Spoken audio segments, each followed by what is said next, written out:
दोस्तों नमस्कार, स्वागत है आपका इस वीडियो में। आज का जो टॉपिक है इंडियन ज्योग्राफी, और इसको हम स्टडी करेंगे मैप्स के थ्रू। मैप्स मैंने बताया एक अच्छा इंस्ट्रूमेंट है ज्योग्राफी को समझने का। बिना मैप्स के आप ज्योग्राफी को नहीं समझ सकते हैं और चीज़ें बहुत लंबे समय तक नहीं याद रहेंगी। तो शुरुआत करते हैं इस वीडियो की।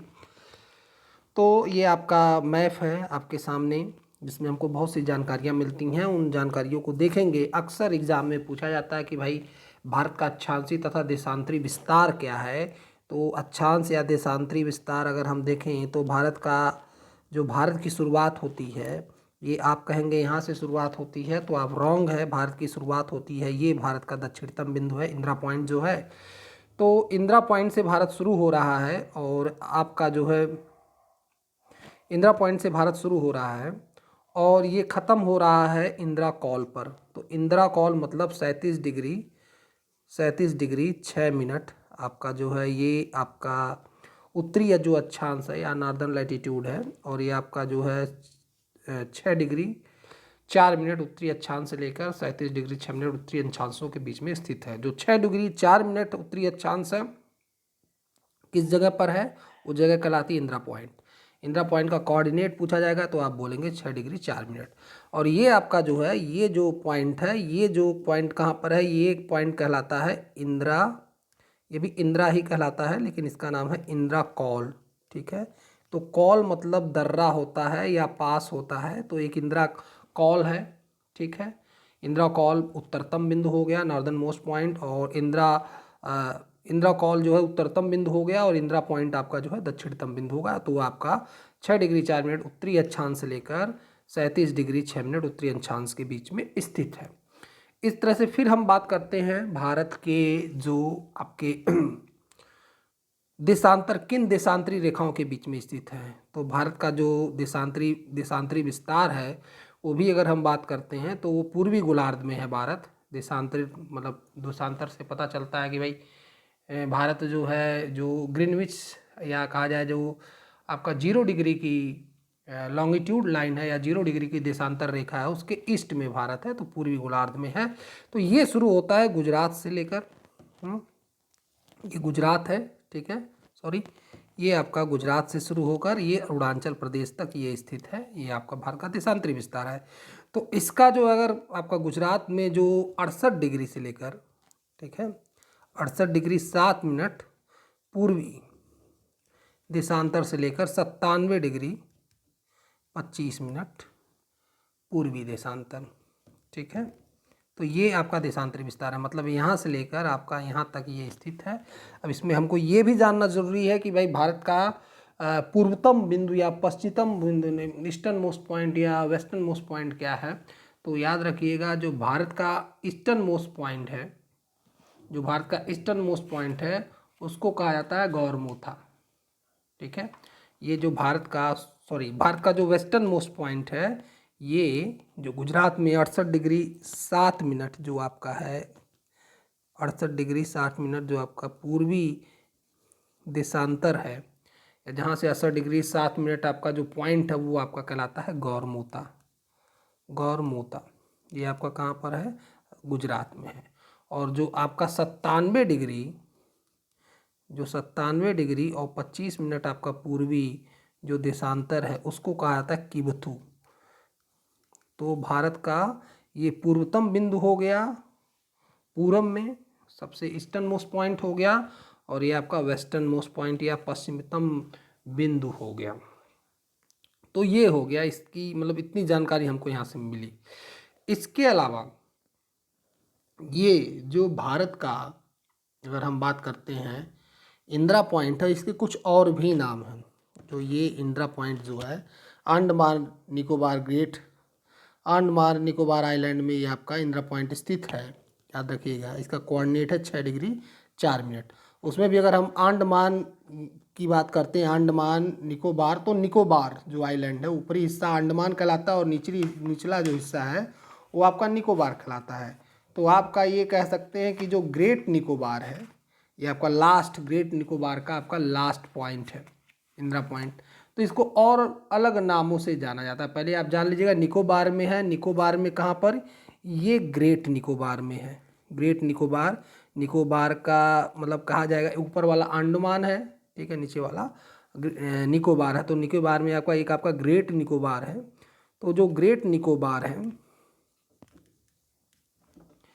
इसका जो है मतलब कहा जाएगा कि लास्ट पॉइंट आपका जो है इंदिरा पॉइंट है। लास्ट जो लैंड है वो आपका इंदिरा पॉइंट है। अलग अलग नाम दिए गए इंदिरा पॉइंट को। क्या कहा जाता है, पहले इसका जो नाम था इसको जो है पिग्मेलियन पॉइंट भी कहा जाता है। पिग्मेलियन, याद रखिएगा, पिग्मेलियन पॉइंट से, पिग्मेलियन पॉइंट के नाम से भी जो है इसको जाना जाता है, पिग्मेलियन पॉइंट। ठीक है, एक और नाम है, इसको जाना जाता है पार्सन पॉइंट भी कहा जाता है इसको। इंदिरा पॉइंट का नाम जो है पार्सन पॉइंट भी है। तो ये भी याद रखने की चीज़ है। ये हो गया। इसके अलावा आगे चलें तो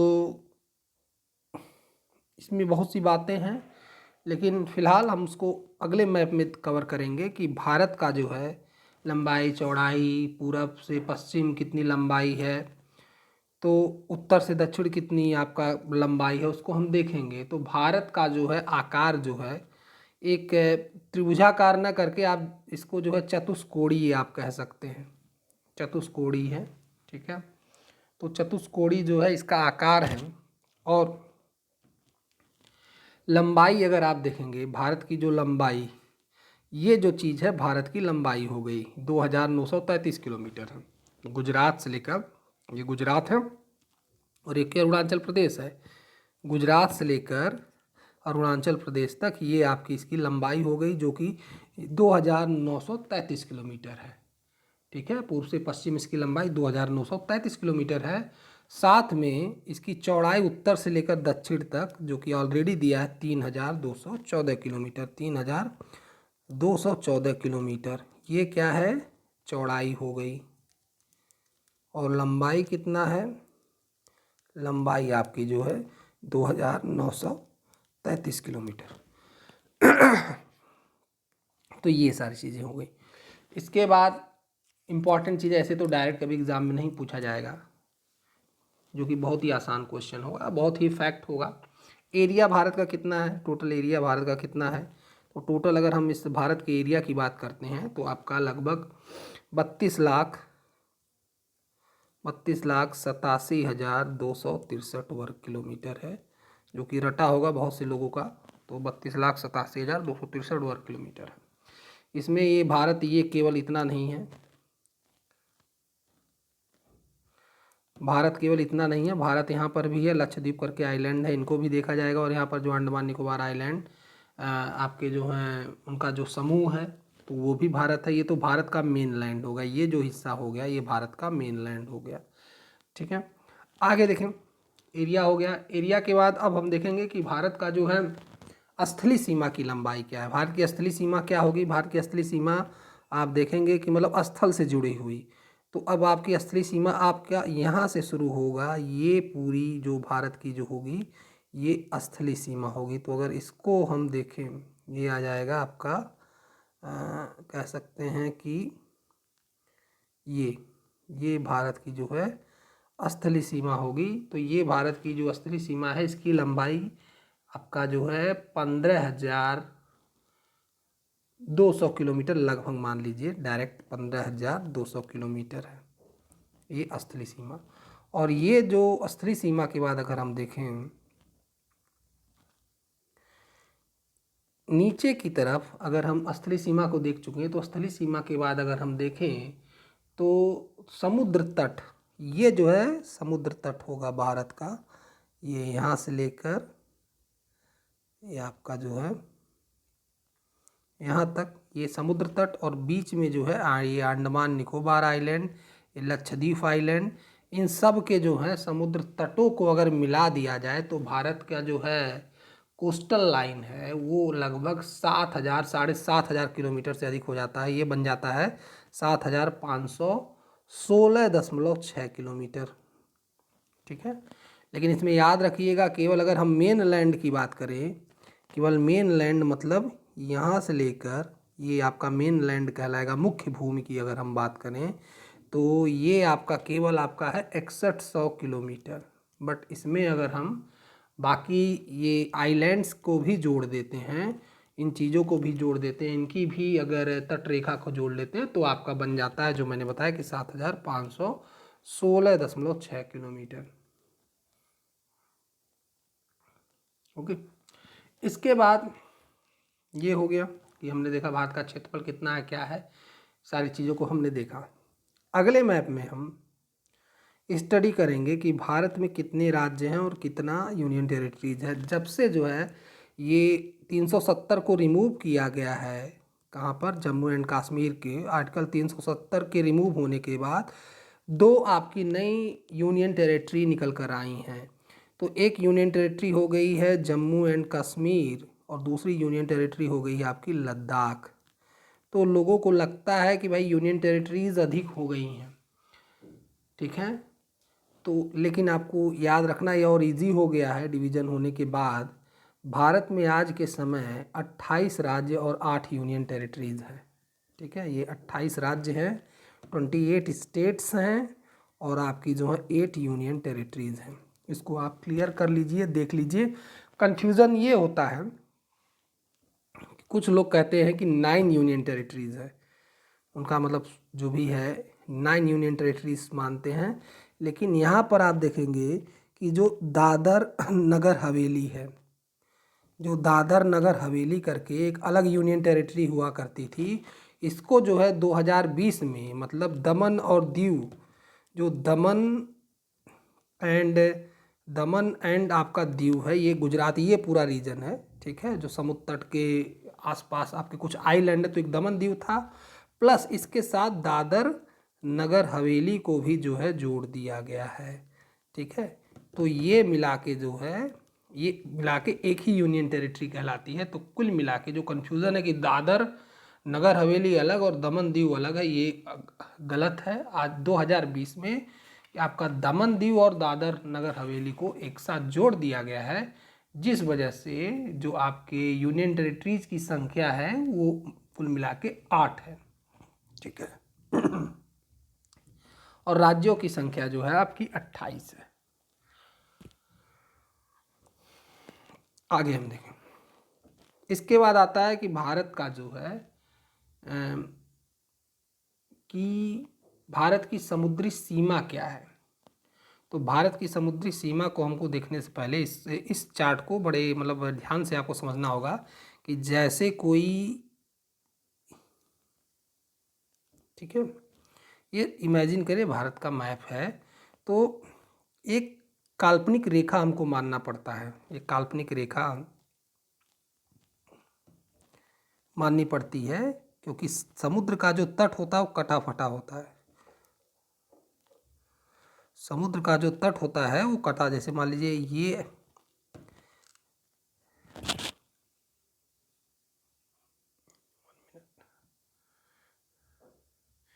जैसे अगर हम बात करते हैं, ये थोड़ा सा हम देखते हैं, ये इस तरह से समुद्र का तट होता है, तो कटा फटा है, तो हम यहाँ से नहीं दूरी काउंट कर सकते हैं, तो हमको एक काल्पनिक रेखा माननी पड़ती है। तो काल्पनिक रेखा, इसको बेस लाइन कहा जाता है, तो ये इसको ऐसे मान लिया जाता है कि ये काल्पनिक रेखा है, ठीक है। इस बेस लाइन से हम जो है काउंट करते हैं और इसको काउंट करते हैं नॉटिकल माइल्स में, नॉटिकल NM, ठीक है। नॉटिकल माइल्स में जो है समुद्र में दूरी को काउंट किया जाता है। तो ये आप देखिए यहाँ पर मैप में सीधे डायरेक्ट देखिए, अगर हम मान रहे हैं कि ये आपका जो भारत है, ठीक है, भारत का तट है, तो पहला जो 12 नॉटिकल माइल का जो आपका रीजन होता है वो कहलाता है टेरिटोरियल वाटर।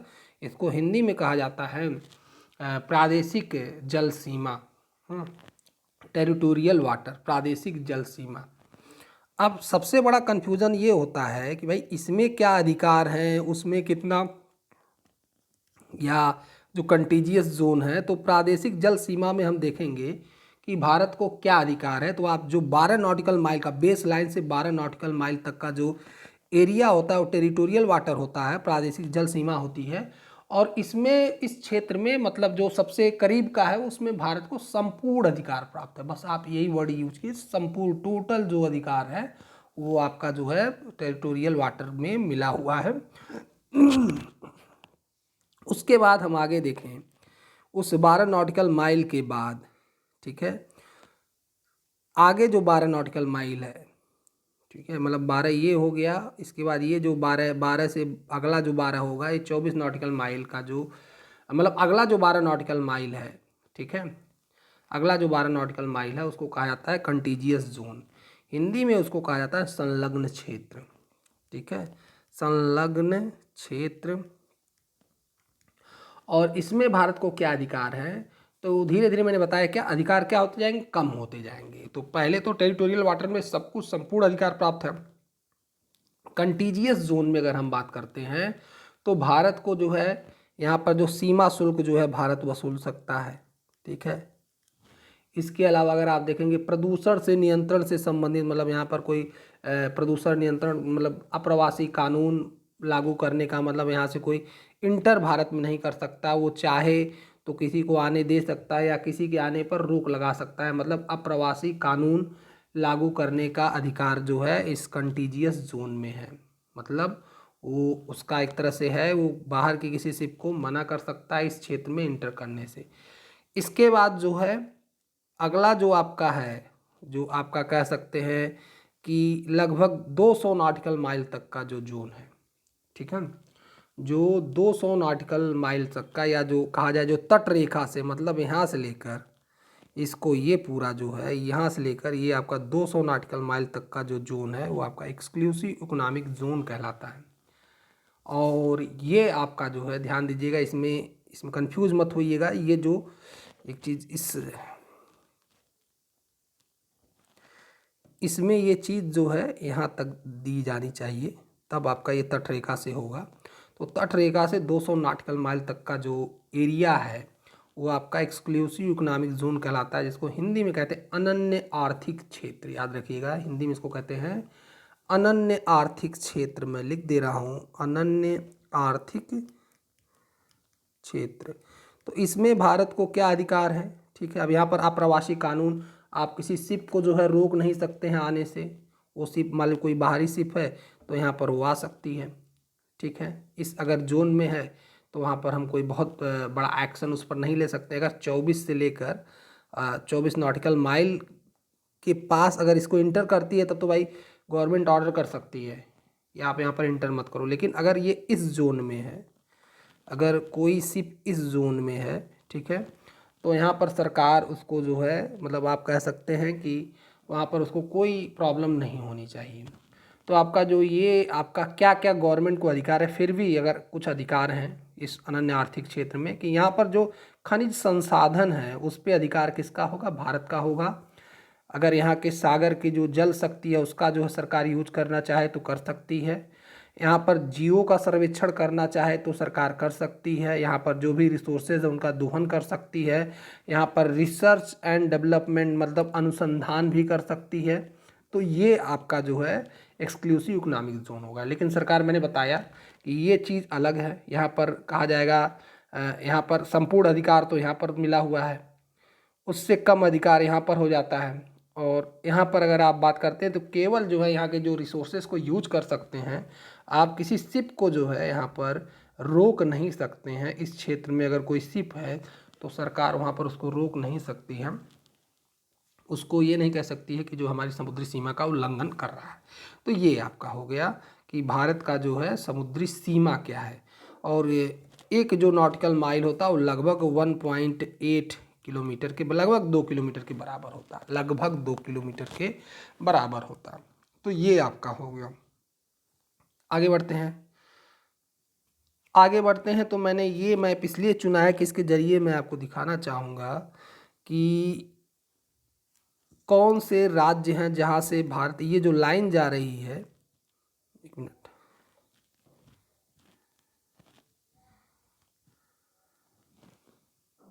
ये जो लाइन जा रही है वो भारत की आपकी 82.5 डिग्री जो है ईस्ट लॉन्गिट्यूड है। ये जो है 82.5 डिग्री ईस्ट लॉन्गिट्यूड है।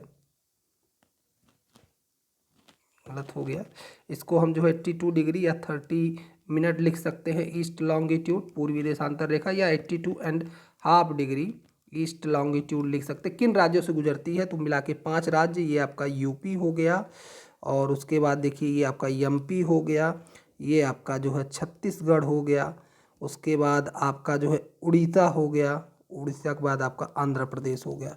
तो कुल मिला के अगर हम देखें तो कितने राज्य होंगे, कुल मिला के अगर हम देखें तो एक, उसके बाद आपका हो गया दो, उसके बाद आपका हो गया तीन, उसके बाद चार, पाँच, पाँच राज्यों से होकर ये गुजरती है। और ये जो है मिर्ज़ापुर से होकर गुजरती है, ये चीज़ याद रखिएगा। इलाहाबाद में जो है, इलाहाबाद में जो है आपका ये जो एरिया पॉइंट दिया है मिर्ज़ापुर से होकर ये गुजरती है। ये भारत का जो है मानक समय, इसको आईएसडी भी कहा जाता है। और ये जो है जो आपका इंटरनेशनल स्टैंडर्ड ऑफ टाइम है या जो जीएमटी कहलाता है, जीएमटी से जो है भारत का जो टाइम है वो आगे है कितना, 5.5 घंटा जो है आगे है। ठीक है, इसके बाद ये चीज़ मतलब ज़रूरी बातें हैं कि आईएसटी के बारे में क्या है, 82.5 डिग्री की पूर्वी देशांतर रेखा, वो आपका जो है भारत का मानक समय है जिसको IST Indian standard of time कहा जाता है। जो जीएमटी से क्या है +5, 5 घंटे 30 मिनट आगे हैं। और किन राज्यों से, 5 राज्यों से होकर गुजरती है। कौन से 5 राज्य हैं, उत्तर प्रदेश, मध्य प्रदेश, छत्तीसगढ़, उड़ीसा, आंध्र प्रदेश से गुजरती है। तो ये आपकी ज़रूरी बातें हो गई। आगे हम देखें, यहाँ पर हम देख रहे हैं कि भाई ट्रॉपिक ऑफ कैंसर, कुल मिला के इसको भी देख लीजिए, 8 राज्यों से गुजरती है। तो पहला ये क्या है, गुजरात है। दूसरा क्या है, राजस्थान है, हल्का सा राजस्थान अगर यहाँ पर हल्का सा गुजर रही है। मध्य प्रदेश के देखेंगे बहुत बड़े भूभाग से गुजर रही है, मध्य प्रदेश है। फिर मध्य प्रदेश के बाद छत्तीसगढ़ से गुजरी, फिर झारखंड है, फिर बांग्लादेश है, त्रिपुरा है, सॉरी बांग्लादेश तो अपने यहाँ है नहीं, तो बंगाल है, वेस्ट बंगाल है, त्रिपुरा है और मिजोरम है। तो कुल मिला के अगर हम देखें कितने राज्यों से गुजर रही है, तो पहला आपका क्या हो गया, गुजरात हो गया। ठीक है, याद रखिएगा। राजस्थान है, याद रखिएगा। राजस्थान के बाद क्या है, मध्य प्रदेश है, मध्य प्रदेश से गुजर रही है। तो उसके बाद फिर आप देखेंगे छत्तीसगढ़ है, छत्तीसगढ़ है। छत्तीसगढ़ के बाद अगर आप देखेंगे तो वेस्ट बंगाल है, वेस्ट बंगाल के बाद बाकी जो नॉर्थ ईस्ट के स्टेट हैं, एक आपका हो गया त्रिपुरा। ठीक है, त्रिपुरा, और आपका जो है मिज़ोरम हो गया, मिज़ोरम होगा। तो कुल मिला के 8 राज्यों से गुजरती है। और क्या देखने की बात है, ये देखने की बात है 2 ऐसे राज्य हैं जहाँ से आपका 82, जहाँ से आईएसटी भी गुजरती है, मतलब इंडियन स्टैंडर्ड ऑफ टाइम, और आपका जो है ट्रॉपिक ऑफ कैंसर या कर्क रेखा भी गुजरती है। वो कौन से 2 राज्य हैं, आप याद रखिए।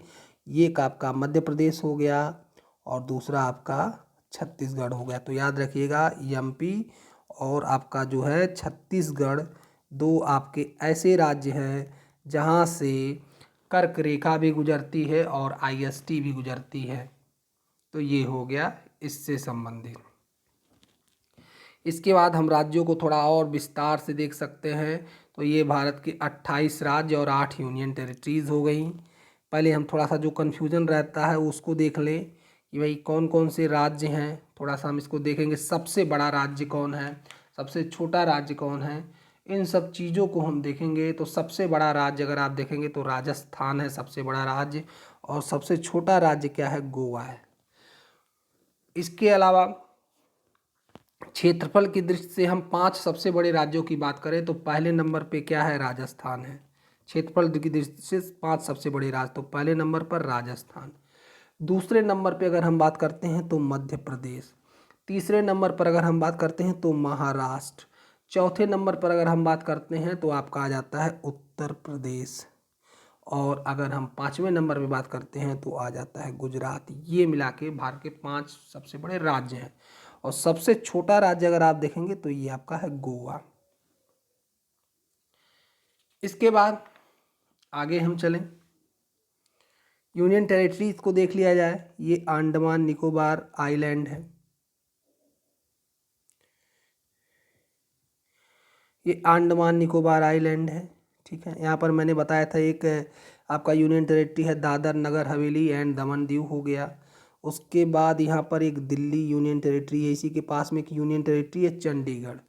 तो कुल मिला के, और यहाँ पर एक यूनियन टेरिटरी है पांडिचेरी या पुदुचेरी कहलाता है।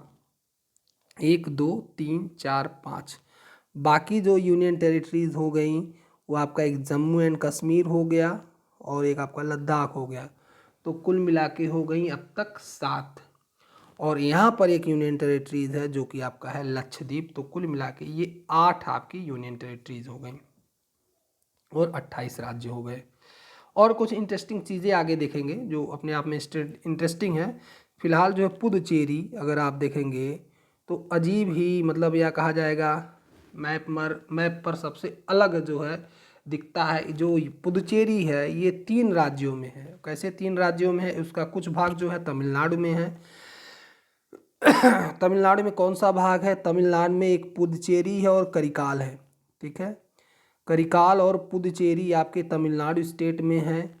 यनम करके एक आपका आप कह सकते हैं जिला कह सकते हैं या क्षेत्र कह सकते हैं, वो आपका यनम जो है आंध्र प्रदेश में है। इसके अलावा अगर आप देखेंगे माहे, तो माहे आपका जो है केरला में है।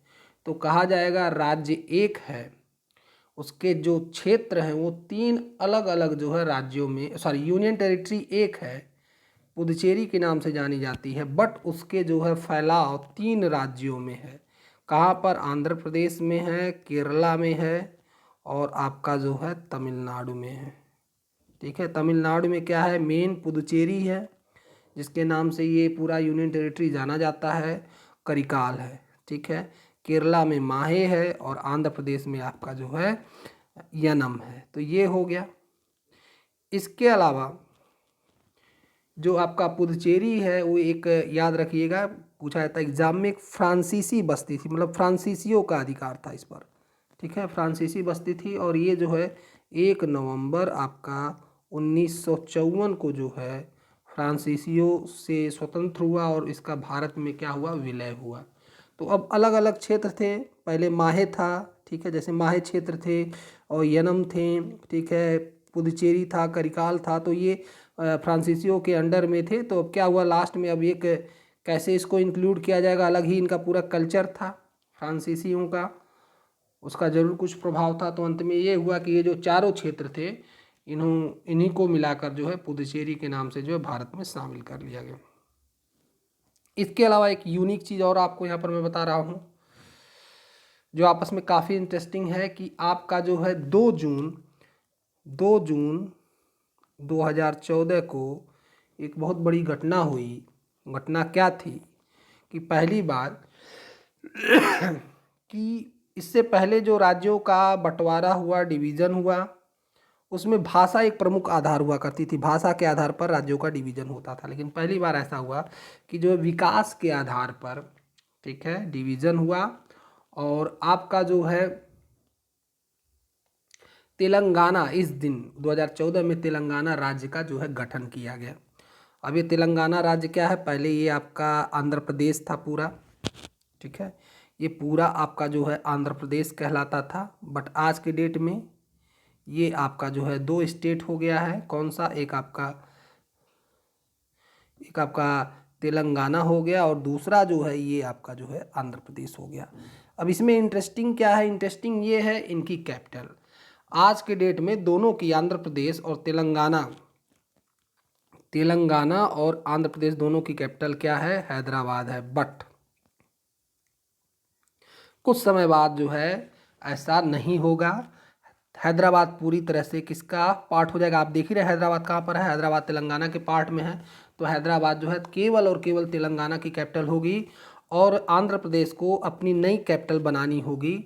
तो आंध्र प्रदेश ने, ठीक है, नई कैपिटल जो है आंध्र प्रदेश 2020 में जो है कि आंध्र प्रदेश ने एक अलग ही अपने आप में एक यूनिक राज्य होगा। उसने कहा कि हम क्या करेंगे? एक विकेंद्रीकरण करेंगे, डिसेंट्रलाइजेशन करेंगे। जैसे होता क्या है कि किसी भी राज्य की कैपिटल क्या होती है? किसी राज्य की कैपिटल आपका जो है सबसे जो है डेवलप आपका भाग होता है। तो आंध्र प्रदेश ने क्या किया है? उसने कहा कि हम जो है डिसेंट्रलाइज कर देंगे, हम जो है 3 केंद्र बनाएंगे। एक तो जहाँ पर लेजिस्लेचर होगी, जहाँ पर विधानसभा होगी, ठीक है, और विधानसभा दूसरा जो है आपका जहाँ पे एग्जीक्यूटिव होगी या सचिवालय होगा जहाँ से सरकार रन करेगी, और तीसरी जहाँ पर क्या होगा, हाई कोर्ट होगा। तो पहला तो ये हो गया जहाँ पर विधानसभा होगी। विधानसभा होगी आपकी अमरावती पर, ठीक है। विधानसभा जो आपकी होगी, वहाँ जो विधानसभा होगी वो जो है आंध्र प्रदेश की होगी, कहाँ पर, वो होगी अमरावती, ठीक है। उसके बाद जो आपका सचिवालय होगा या जो एग्जीक्यूटिव या कहा जाएगा जहाँ से सरकार चलेगी, आप देखिएगा ये है अमरावती। जहाँ से सरकार चलेगी वो चलेगी आपका यहाँ से, आपको मैप में अगर आप दिख रहा होगा, ये है विशाखापट्टनम। विशाखापट्टनम से आपकी सरकार चलेगी, सचिवालय आपका जो है विशाखापट्टनम होगा।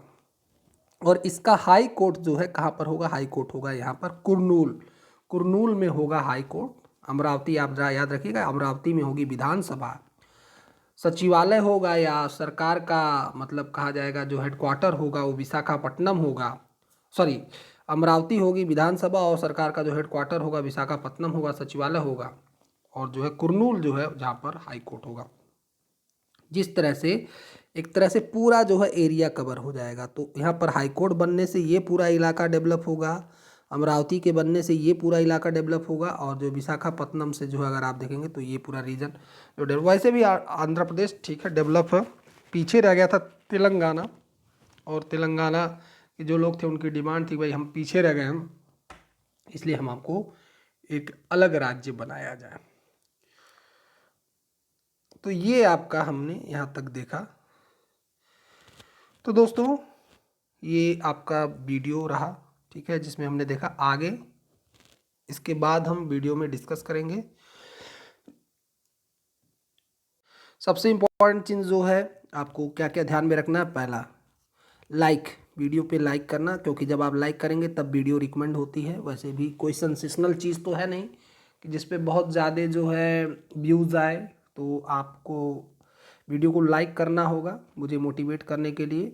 इसके अलावा चैनल को सब्सक्राइब करना होगा, और कमेंट राइट करेंगे तो एक तरह से इंगेजमेंट आता है वीडियो पर, लगता है कि हाँ बहुत से लोग कमेंट कर रहे हैं, तो यूट्यूब रिकमेंड करता है। तो मिलते हैं आपसे अगले वीडियो में, तब तक के लिए